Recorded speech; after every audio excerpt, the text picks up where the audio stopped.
Nous sommes le dimanche 13 avril 2025 et il est 15 heures. Mesdames et messieurs, bonjour et bienvenue sur Télé Djibouti pour suivre cette édition de la mi-journée. Voici les titres de l'actualité d'aujourd'hui. Le chef de l'État Ismaël Marguerite reçoit le président du Sénat somalien. C'était ce matin. Il est en visite officielle de 72 heures.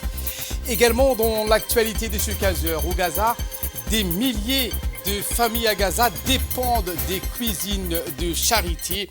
C'est ce qu'a indiqué un rapport des Nations Unies. Voilà pour le sommaire. Merci si vous nous rejoignez sur Télé Djibouti.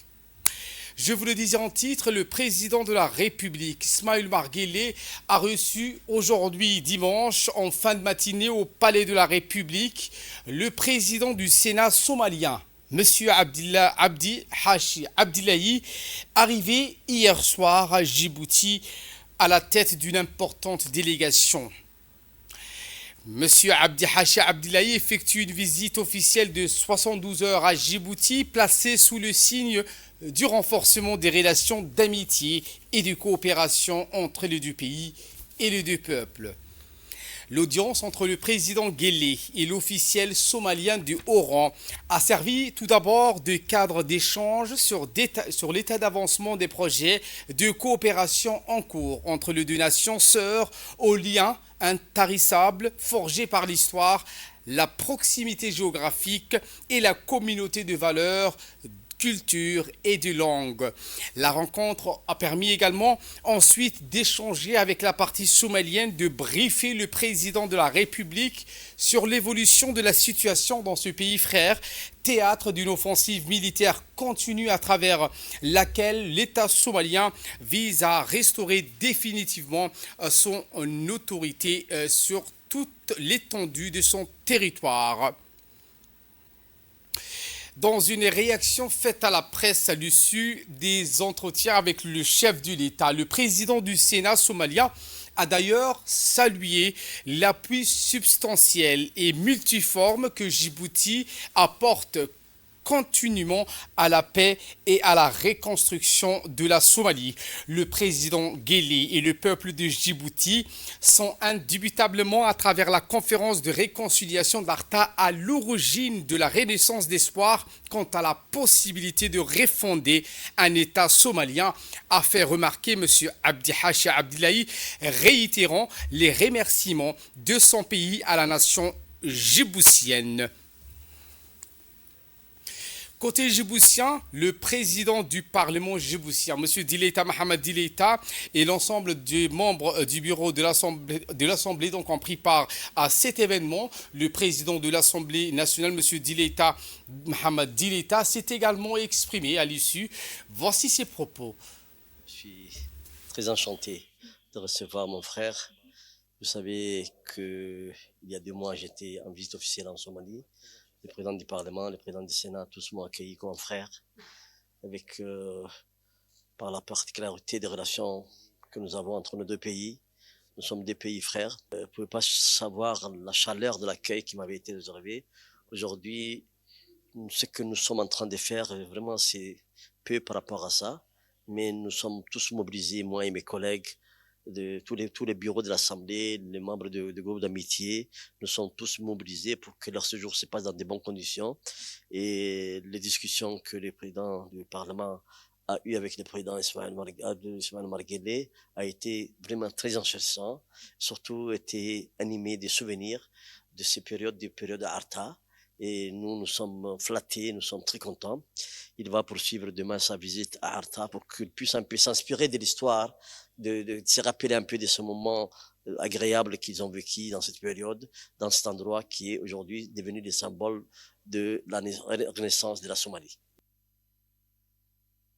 Et voilà qu'il nous ramène de parler de cet atelier qui s'est tenu à l'Assemblée nationale, qui est une étape importante dans la réflexion autour du droit et de son évolution face aux défis contemporains.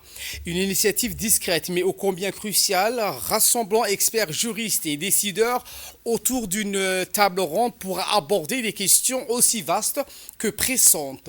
L'objectif était clair: Comment adapter notre système juridique à un monde en constante transformation, un défi qui n'est pas qu'un sujet de spécialiste, mais bien une préoccupation qui nous concerne tous. Car si les lois sont les piliers de nos sociétés, elles doivent aussi savoir évoluer pour rester pertinentes.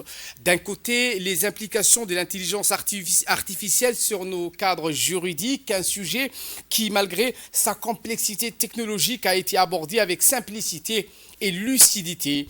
Comment garantir que les algorithmes respectent les droits fondamentaux?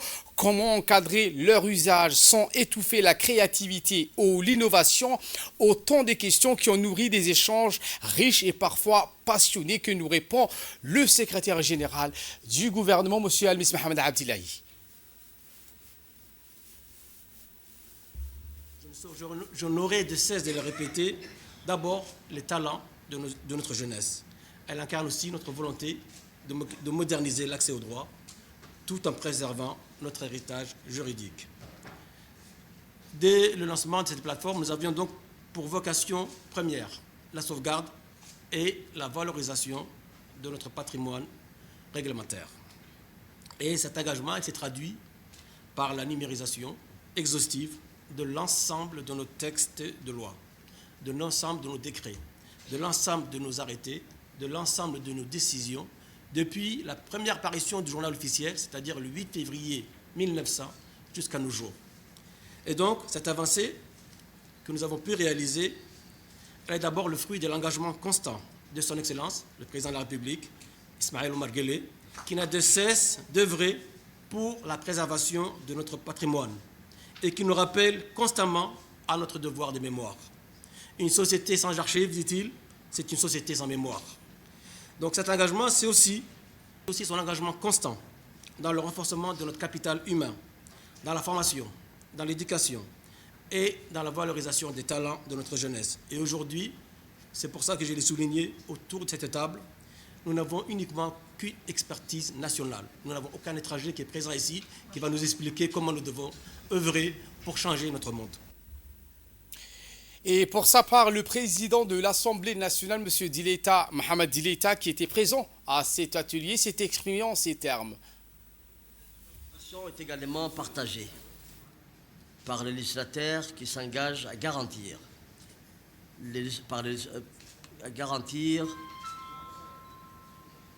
la transparence et l'efficacité des textes de loi afin de faciliter la compréhension de notre système juridique.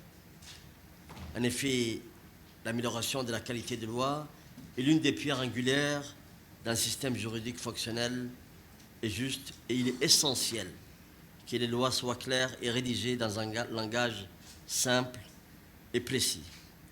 Cela permettra non seulement d'assurer une meilleure compréhension par le public, mais aussi de favoriser une meilleure application par les autorités compétentes. Par ailleurs, la consistance et la cohérence des lois sont essentielles. De ce fait, il est crucial que les législateurs veillent à l'harmonisation des différentes normes juridiques afin qu'elles s'intègrent efficacement dans le système juridique global. La régularité et la mise à jour des lois permettent de maintenir un cadre juridique stable et prévisible nécessaire à la sécurité juridique des citoyens. Cependant, dans un monde en constante évolution, les lois doivent sans cesse s'adapter pour répondre aux nouveaux défis économiques, technologiques et sociaux.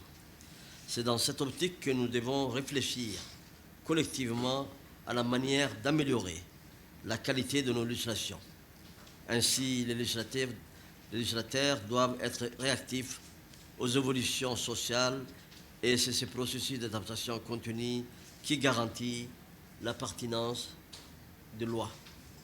Chers collègues, distingués invités, l'adaptation aux droits et aux évolutions de la société est une nécessité.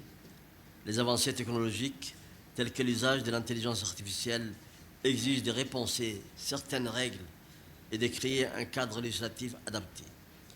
Le droit doit être un outil vivant, capable de répondre à de nouvelles problématiques sans perdre de vue ses principaux fondamentaux.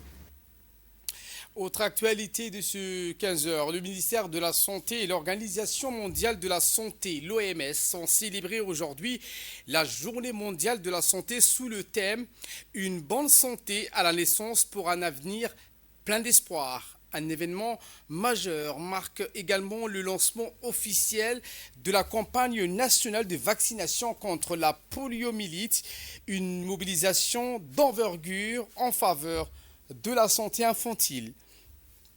Un événement qui a été présidé par le ministre de la Santé, Dr Ahmed Robla Abdilé, et sur en présence de la ministre de la Femme et de la Famille, le ministre du Travail, Monsieur Omar Abdi Saïd, et le ministre du Budget, Ismaël Ibrahim Roblé, des responsables du ministère de la Santé, le directeur général de la NPH, des partenaires techniques et financiers, ainsi que les représentants de la société civile. Cet événement, en présence du membre du gouvernement, s'est tenu dans un contexte où la santé maternelle, néonatale et infantile reste une priorité. La représentante de l'OMS à Djibouti a rappelé que cette journée revêt une double importance, notamment la célébration de 40 ans de partenariat actif entre l'OMS et le gouvernement de Djibouti et la poursuite d'un engagement commun pour garantir à chaque enfant un départ sain dans la vie. Quand une femme accouche, quand une femme peut accoucher sans peur, quand un enfant peut grandir sans maladie, quand une famille peut se soigner sans se ruiner, c'est là où commence un avenir porteur d'espoir, a déclaré la représentante lors de son allocution. Djibouti peut se targuer d'avoir réduit de 68% la mortalité maternelle depuis les années 2000 grâce à des politiques de santé inclusives, au renforcement des soins prénatals et à l'amélioration de l'accès aux services essentiels. Pendant ces 4 décennies, l'OMS a soutenu Djibouti dans des domaines clés, dans l'accompagnement technique à l'élaboration des politiques nationales de santé, le renforcement des capacités du personnel médical, la modernisation des structures sanitaires, la riposte rapide face aux urgences humanitaires et aujourd'hui l'éradication de la poliomyélite via une campagne nationale de vaccination. Et bien cette campagne qui cible tous les enfants de moins de 5 ans vise donc à prévenir toute urgence de la polio, une maladie évitable mais aux conséquences irréversibles grâce à une collaboration étroite entre les autorités sanitaires, les agents communautaires et les partenaires internationaux. Chaque enfant djiboutien pourrait être atteint, protégé et rassuré. Cette vaccination est un droit pour chaque enfant et un devoir pour chaque parent. Ensemble, engageons-nous à protéger nos enfants contre la poliomyélite et à construire un avenir en bonne santé pour notre nation.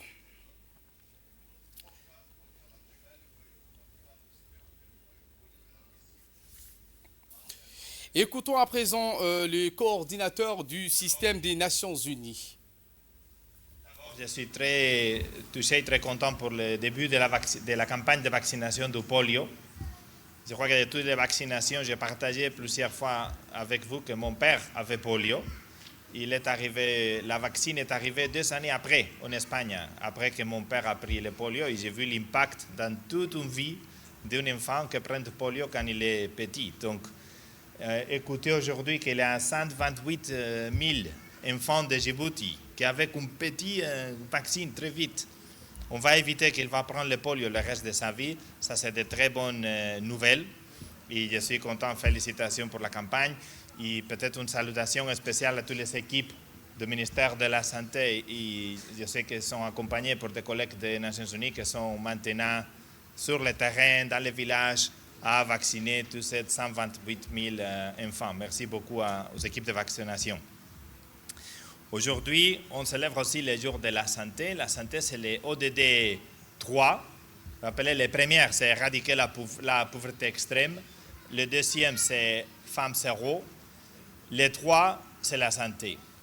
Et vraiment, quand on veut mesurer le développement d'un pays, on peut voir pour la santé et l'éducation publique et combien de personnes qu'on peut enlever à l'attente de vie, le life expectancy, et combien d'années plus qu'on peut vivre et la qualité de la vie de cette année.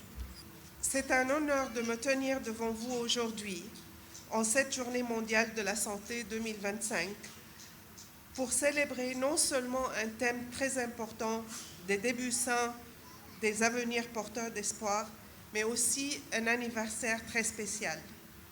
Bien que le 7 avril coïncide avec l'anniversaire de fondation de l'OMS, cette année nous célébrons les 40 ans de l'OMS à Djibouti. Quand une femme peut accoucher sans peur, quand un enfant peut grandir sans maladie et quand une famille peut se soigner sans se ruiner, c'est là où commence un avenir porteur d'espoir. Et c'est là le grand succès de Djibouti. Regardez ce que nous avons accompli ensemble. Depuis l'an 2000, Djibouti a réduit de 68% des décès maternels.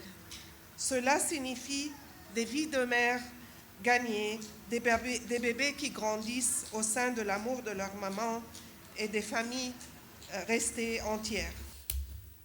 Chers téléspectateurs et téléspectatrices, c'est l'heure de l'appel à la prière à l'Asr. Je vous retrouve dans quelques secondes. Le ministre de la Femme et de la Famille, Mme Mouna Ousmane Adan, s'est également exprimée. Voici ses propos. C'était une bonne journée de la santé à tout le système de santé de Djibouti, à l'OMS particulièrement, parce que c'est l'organisme de référence pour la santé, et l'ensemble des partenaires qui travaillent aux côtés du ministère de la Santé pour atteindre les objectifs fixés. Alhamdulillah Rabbil Alamin, les chiffres qui sont annoncés ici sont quand même des chiffres très prometteurs et très positifs, et nous ne pouvons qu'en être fiers. Et j'insiste sur le fait que le système de santé a besoin d'une coordination, a besoin d'une bonne synergie et a besoin de travailler avec tout le monde, parce que la santé commence par la prévention, et ensuite on peut se définir comme un pays où les objectifs du millénaire ou tous les objectifs qui sont fixés au niveau international peuvent être atteints. Le système de santé a besoin aussi d'avoir une performance, notamment dans la qualité du personnel, dans l'offre de soins, dans le plateau technique et dans l'accessibilité. Parce que Djibouti ne peut plus se permettre de se retrouver dans des zones où la santé n'existe pas. Ce n'est pas possible. On a quand même 48 ans d'indépendance, et même si nous avons et nous connaissons qu'il y a des zones où l'accessibilité routière n'est pas facile, on doit se donner les moyens de disposer d'équipes mobiles qui doivent être capables d'amener la santé là où chaque Djiboutien se trouve, parce que pour moi, c'est un droit primordial.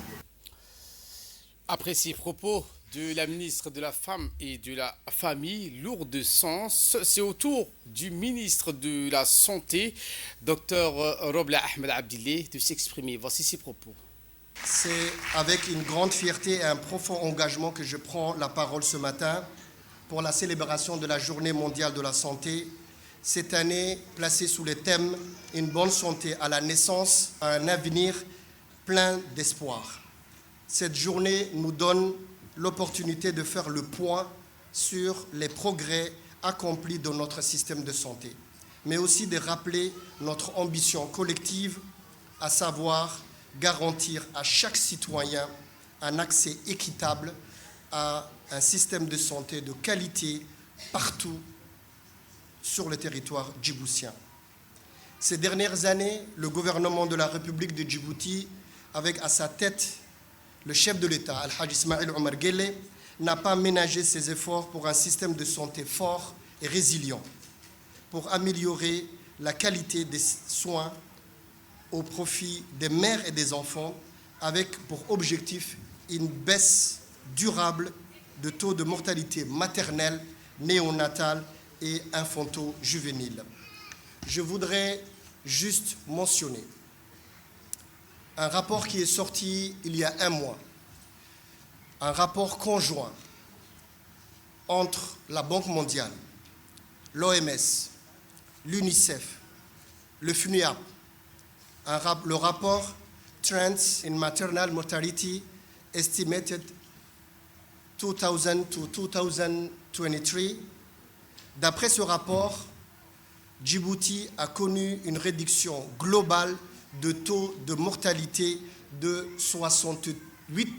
Nous sommes passés de 501 décès pour 1000 femmes en 2000 à 162 pour 1000 femmes en 2023. C'est une grande réussite pour le pays. C'est une réussite également à cause de la vision, de l'engagement et du soutien auprès du ministère de la Santé, auprès du système de santé du chef de l'État, Al-Hajj Ismaïl Omar Guelleh. Ce dimanche matin, la secrétaire d'État chargée des investissements et du développement du secteur privé, Mme Safia Mohamed Ali Gadili, dans le cadre d'une visite du travail visant à renforcer les liens entre le gouvernement et les acteurs du secteur privé.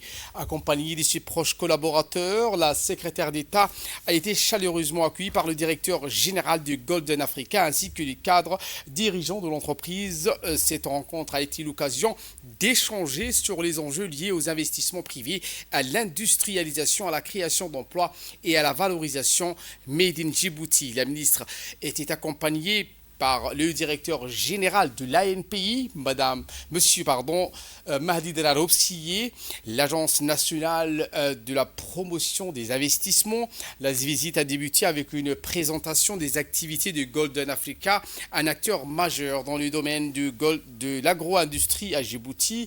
Elle s'est poursuivie par une visite guidée au sein de l'usine, au cours de laquelle la délégation officielle a pu constater les efforts entrepris par cette entreprise en matière d'innovation, de respect des normes de qualité et de la contribution à l'économie locale.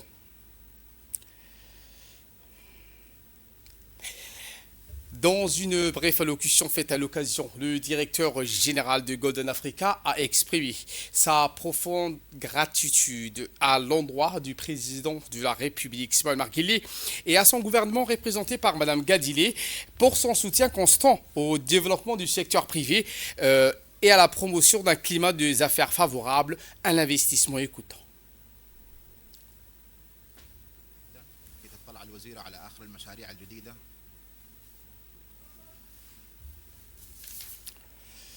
Madame la secrétaire d'État a pour sa part félicité le directeur général de Golden Africa pour les efforts louables entrepris en faveur du développement industriel et de l'emploi local. Écoutons la ministre.